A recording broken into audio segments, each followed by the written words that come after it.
Look who I found in the dark. My sand boa that escaped. Pablo, you'll be very happy to know I found him.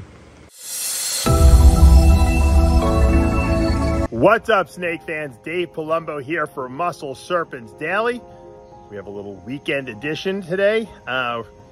We had an escaped sand boa, Kenyan sand boa, my snow splash. So that's the albino axanthic splash, or albino, I should say, anery splash, and she took off. Pablo was feeding her, and I don't know how she got out of the tub. She's so small, I'm like, we're never gonna find this. Usually I'm pretty confident about finding snakes. This one was so small, I'm like, we're never gonna find it. It was gone for over a week. And yesterday, I went into the snake room. I'll show you the video. And I had to film something. People always ask me at night for some reason, take a picture of this, take a picture of that. So I went in there in the dark and I took some pictures, and I turned on my phone flashlight. I was kind of just shining it around. And right before I had to shut one light off or I turned around and the light just flashed on something white. And I looked down, and in the door jamb, I saw her. I couldn't believe it. It was like God himself was like, all right, here she is. I know you're never gonna find her, but I'll point her out to you. And so I took a little video of her and picked her up. And, you know, she hadn't been eating.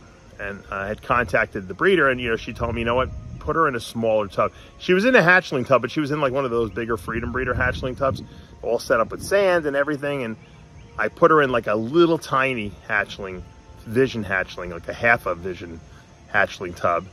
And I put some coconut core in there with a water bowl. So when I found her, I put her in there. This morning I looked and she drank half the water bowl. So she must have been severely dehydrated, I'm sure, being out over, you know, almost 2 weeks.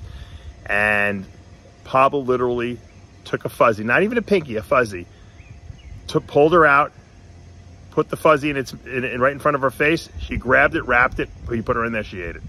So sometimes doing dramatic things, I'm not telling you to let your snakes escape, can sometimes result in good things. I had snakes disappear that were terrible eaters, and when I found them again, they were great eaters. So maybe they realized, I shouldn't look a gift horse in the mouth, because you never know when my next meal is going to be there, or my next water bowl for that matter. So anyway, let's go into the snake room. Let's take a look at the video, and we'll see how she's doing today.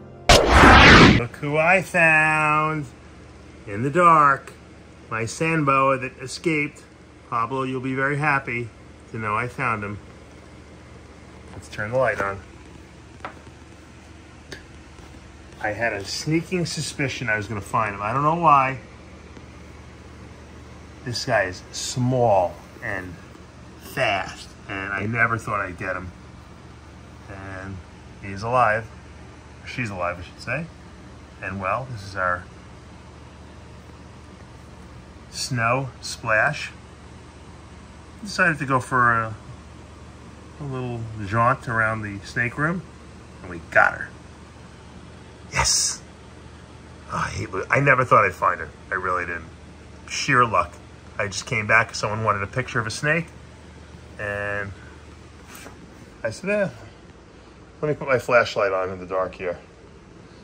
I found her. Dirty. Dirty, but alive and well.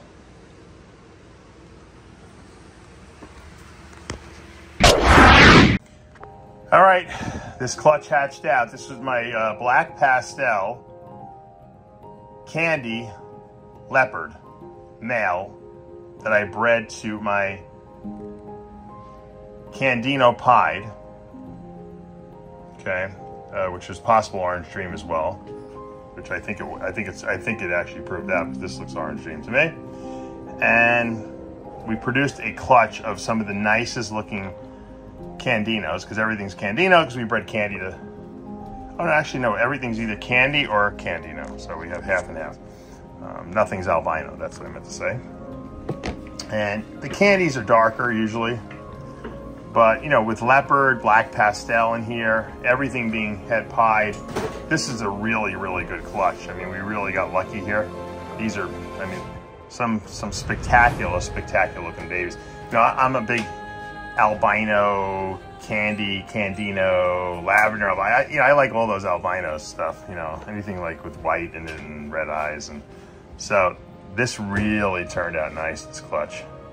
And they were even better after they shed. Look at this one. That's probably Leopard Candino.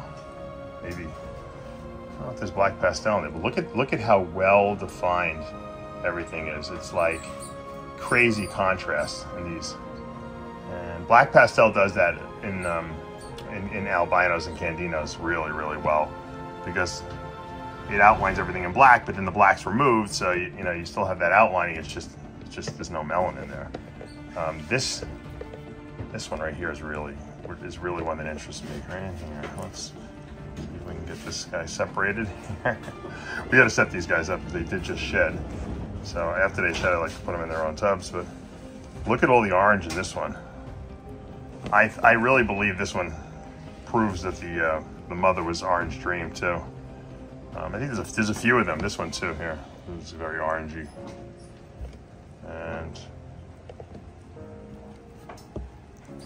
unbelievable. I was going to go outside with these. These things will look amazing outside, but you know what? It was so sunny out that everything would have been just too bright.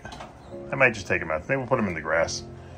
These are really nice. I don't even know what they are, to be honest with you. There's definitely leopard, black pastel in here. We have candies and candinos. They're going to be hard to tell right off the bat what's candy and what's candino. As they grow, we'll be able to tell more and shed out a few times. Then you can kind of differentiate them a little better. But these are big babies too, really big babies. So it was a really nice clutch. And that mother has never really given me a good clutches. She's not young. She's like a 15. So why all of a sudden everything clicked this year? I don't know, but it did. Let's see what these look like outside. Look at the Bowen's python using the tree branch I have in here, the naturalistic tree branch. I can't wait to, I have my friend Chase building me a Bowen's python enclosure that's gonna go outside for these guys. The female's a little too small still to put them together, but I'm gonna cohabitate them outside. I think that's the only way I'm ever gonna get them to breed, to be honest with you. You could tell that these Bolins like to climb, and they like the actual naturalistic type enclosure. But I think the more we can make it seem like they're at home outside, and they're going to be, exposed to the temperature extremes, especially because they need it cold and they like sunlight. So I think these guys are going to do really well. I think I might as well take advantage of the fact that I live in Florida and that these guys can be outside, because people cannot get these things to breed. And it's probably because they just can't get the temperature extremes right. So I'll take the Tom Crutchfield method. Bolins are great. They're just they're such mellow snakes. They don't bite. They're just beautiful looking, and they're just super mellow. But you got to give them what they want, and I don't think anyone's figured it out yet. So I'm feeding them a lot more quail too, a lot more birds, as opposed to rodents. They're getting like both, but I'm giving them the ability to have a varied diet, so in case it's nutritional, there's a nutritional component that they're not meeting. So we'll see. Oh, Pablo just fed the female Bolins. She's eating a little mouse there. I'll leave her alone. I was going to do an update on her, but I didn't realize he fed her, so we'll let her swallow that in peace. All right, everyone's eating. Pablo's feeding mice today. I don't know. I don't think he fed this. I think he fed this yesterday, a rat. This is my snow carpet python, my male breeder. It's getting a little break from the females until the fall. Then I'll be back in the rotation again. Just let him chill. You can see his eye is like, rather than just red, it's like a whitish red, and that's what the snows look like. It's really mellow, really cool looking boy. I gave him a 4-foot cage. I just felt bad. He's like, I love the snake so much, and I just want to give him more room so he can kind of like hang out and move around. Usually I keep my males in like a V70 tubs, because you just don't have that much room. But yeah, he's special, so we give him a little bit more room. Okay. Good boy. All right, here's one of my emerald basins, or also known as Corallus batesii. And it's a little baby, of course. It's got its juvenile orange colors. As I opened the tub, I was about to go take a drink, so I don't want to let it finish drinking. It just probably had a mouse a few minutes ago. Pablo probably fed it, and we're going to leave it alone. They're growing very nicely. Obviously, they're still very small, these guys. I can't wait till I can put them into a big enclosure, you know, with tree branches and all kinds of cool stuff, because these guys are just that cool. But little by little, we'll get there. Here's the female basin, and she is already got her adult colors, but she looks about the same size. That's the funny thing. You can never tell, I guess, when they're going to change. They kind of change color according to their own time schedule, their own genetics. But looking good. Just ate a mouse, chilling out.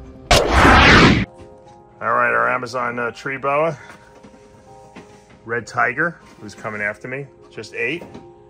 Probably getting more mice left. I think it's still hungry. Look at those red eyes. Non-albino with red eyes. I love it. It's like my Russo red pastel boas. All right, let's get it back in there. Looking good. All right. Here is our first ever produced here at Palumbo's Pythons and Boas, scaleless ball python, female. We're breeding her this year. Hopefully we're gonna get some babies from her. She just ate, right? I don't know, she didn't eat. Maybe she's pregnant. No, she didn't eat. She didn't eat, yeah, which is all last week. Oh, really? Maybe, well, she could be gravid. Yeah. It's a possibility. She's really nice. As you can see, I was talking about the other day how this is actually a blade scaleless, but they all look kind of like, have this grayscale look to them. Like they're almost like axanthic looking. And that's why the axanthic scaleless I produced, I showed you guys last week, that just hatched out, it hasn't even shed yet, is so spectacular because it kind of really fits in with the MO, the motif of the scaleless. Now the albinos look really different, so they're cool, and the leucistics too. I'd like to produce one of those, some albinos, but I think VPI or even TSK axanthics are the way to go with these super scaleless here that have no scales. I would like to see what a snow looks like too, which would be an axanthic albino. So anyway, I'm not going to bother her too much. We'll put the males back in with her. Oh, actually, when are we going to put the males back in? Probably should go today. I don't know. Pablo will be here till 10 o'clock tonight if he does that. But she's a sweetheart. Like I said, I've had her since, when did we produce her? In 19. So she's 4 years old. That's crazy when you think about it. This snake is 4 years old. I slow growed her because I was afraid that that she would get bit or something like that. Or I never gave her really big prey items, but they seem to be able to handle themselves really well. They nail the prey items just like the regular ones with scales do. They have no problems. She's never gotten bit or anything like that, so she's kind of like a mascot here. All right, there's our snow splash sand boa, Kenyan sand boa, who was escaped. I showed you in the beginning of the video. Back, Pablo opened up the cage, and she nailed a little fuzzy mouse, and she's digesting now, so we're gonna leave her alone. I kind of dug her up a little bit, so I'm gonna rebury her. And it just goes to show you, sometimes, you know, she was giving us a little trouble eating. Sometimes they don't want to eat, and then what happens is something traumatic happens. Like this one escaped for a week or two. I found it, put it back in here, drank half the water bowl last night, and then he fed it and it ate. So maybe it realized what it was missing. And I did set it up in a slightly different tub. I made a much more narrow tub. I put some like coconut core in there, and just to give it a little bit of less. Sometimes if you put too much, if it's too big, the enclosure, I know, even though, I mean, I had them in one of these, essentially. It was just, I guess, too big for it. So maybe it feels more secure. All right, guys, that's going to do it for today here at Palumbo's Pythons and Boas. On the weekend edition, we always get a little look at this, a little look at that, you know, whatever strikes my fancy. I usually just show you and hopefully give a little education, give a little entertainment. The thunder is roaring in the back. We're about to get a nice rainstorm.